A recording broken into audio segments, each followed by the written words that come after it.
के और वहाँ के मुख्यमंत्रियों से मिल करके। देखिए 1947 से पहले आज़ादी की लड़ाई में जो आवाम और खवास के बीच में, हर धर्म और समुदाय के बीच में देश को आज़ाद कराने की जो तड़प थी, बेचैनी थी, आज कुछ उसी तरह की बेचैनी इस कानून के आने के बाद लोगों के बीच पैदा हुई है। इसलिए आप देखिए कि पूरा आसाम से लेकर कन्याकुमारी और कश्मीर तक, समझिए उधर केरला और महाराष्ट्र तक, हर जगह तमाम समुदाय के लोग बेचैन होकर इस एक्ट के खिलाफ, जो सीए का एक्ट है, निकल खड़े हुए हैं। और वजह भी है इसलिए कि लोगों ने देखा कि भाई देश जिस संकट से गुजर रहा है, जो आर्थिक उसकी हालत खराब हो रही है, उस पर न बात करके अब लोगों की शहरियत को छीनने की बात हो रही है। न सिर्फ मुसलमानों की, बल्कि एनआरसी लागू करने का मतलब है कि जितने कमज़ोर हैं, जितने दलित हैं, जितने ओबीसी के लोग हैं, वो सारे लोग उसकी जद में आएंगे। और उसकी बेहतर मिसाल आसाम है। आसाम में जहाँ 3 साल तक ये एनआरसी का काम हुआ, वहाँ जो 19 लाख लोग उस रजिस्टर में उनका नाम नहीं आया, वो कौन लोग हैं? अब आहिस्ता आहिस्ता बातें छन कर आ रही हैं। उसमें बचने वालों में कमज़ोर लोग हैं, चाहे वो मुसलमानों का तबका हो, या दलित का तबका हो, या ओबीसी का तबका हो। इसलिए ये नहीं समझना चाहिए कि ये जो हुकूमत मरकज़ की या उसके पीछे जो फाशिज़म की ताकत है, वो मुल्क को जिस रास्ते पर ले जा रही है, वो अनार्की का रास्ता है। लोगों की शहरियत को मुश्तबा करके उनके हुकूक को छीनने का रास्ता है। और ये बात हमारे नौजवानों के समझ में आ गई है, मुल्क के अवाम के समझ में आ गई है, इसलिए वो उसकी मुखालफत में आ गए। हम सारे लोग इसकी मुखालफत करते हैं कि सीए के इस कानून को वापस लिया जाए। एनआरसी किसी कीमत पर लागू नहीं होना चाहिए। और एनपीआर भी जो अभी तक उसके फॉर्मेट आए हुए हैं, उसको देखने से पता चलता है कि एनआरपी भी उसी एनआरसी की तरफ बढ़ता हुआ कदम है। इसलिए हम लोग उसकी भी मुखालफत करते हैं।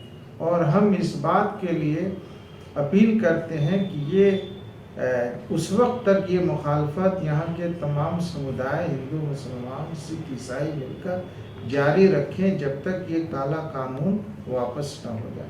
इसके लिए अभी 2 दिन पहले 30 तारीख को एक बड़ी मीटिंग यहाँ पटना में फुलवारी शरीफ के फेडरल मैरिज हॉल में मुनक़िद हुई थी, जिसमें एक देश बचाओ संविधान बचाओ संघर्ष मोर्चा के क़याम का ऐलान हुआ, जिसमें तमाम समुदाय के लोग होंगे।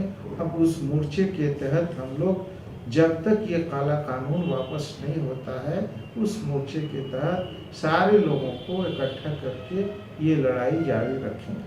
हम रियासती सरकारों से ख़ास तौर पर अभी हम पहले केरला को मुबारकबाद देंगे, जहाँ की हुकूमत ने सीए कानून को लागू न करने की अपील का प्रस्ताव, उसकी तजवीज़ बाज़ाब्ता असेंबली से पास कर दिया है। और ये ऐलान कर दिया है कि हम कैबिनेट से ये पास कर दिया है कि एनआरसी को लागू नहीं करेंगे। हम अपील करते हैं तमाम रियासतों के मुख्यमंत्रियों से कि वो अपने अपने रियासत में इसी तरह के कानून पास करें। ख़ास तौर पर बिहार में हम यहाँ के मुख्यमंत्री नीतीश कुमार जी से अपील करते हैं कि उनकी पार्टी के लोग जब ये कह रहे हैं कि ये कानून लागू नहीं होना चाहिए, एनआरसी लागू नहीं होना चाहिए, तो उसका नतीजा ये होना चाहिए कि सरकार खुद कैबिनेट से प्रस्ताव पास करे और असेंबली बुलाकर ये तजवीज़ मंजूर कराए कि इस काले कानून को वापस लिया जाए। भारत सरकार से इसकी मुतालबा, इसकी अपील करनी चाहिए और एनआरसी को लागू नहीं करने की तजवीज़ बाज़ाब्ता कैबिनेट से पास होनी चाहिए। सिर्फ ज़बानी कहना काफ़ी नहीं है। और ये बात हम तमाम रियासतों के मुख्यमंत्रियों से कहेंगे कि सारे लोग इस बात के मुतमन्नी हैं।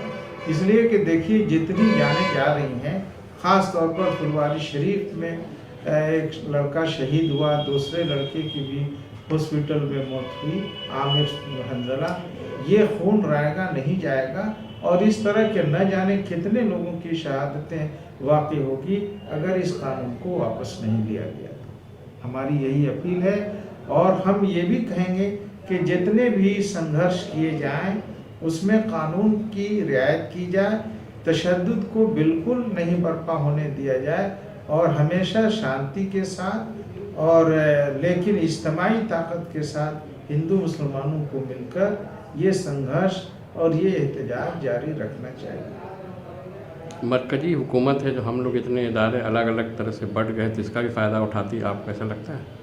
देखिए, अब हम महसूस कर रहे हैं कि जितनी भी तंजीमें हैं, जितनी भी मुस्लिम जमातें हैं, वो सारी एक हो रही हैं, और ख़ुद जो हम लोगों ने ये देश बचाओ और संविधान बचाओ मोर्चा कायम किया है, इसमें तमाम लोगों को हम लोग शामिल करेंगे, न सिर्फ मुस्लिम तंजीमों को बल्कि जितने भी NGOs हैं या जो लोग भी तहरीक चला रहे हैं बिहार में, उन सबको इसमें शामिल करेंगे, ताकि सरकारों को, चाहे मरकज़ी सरकार हो या रियासती सरकार हो, उसको हमारे टूट से, हमारे अलग अलग लड़ाई लड़ने से फ़ायदा उठाने का मौका न मिले। इसलिए हमारी पहली गुजारिश है कि सारे लोग मुत्तहिद होकर लड़ें, और लोग इस बात को समझ भी रहे हैं। इसलिए हम देख रहे हैं कि जहाँ भी एहतजाज हो रहा है, अक्सर वो बेशतर लोग आपस में मिलकर एहतजाज कर रहे हैं।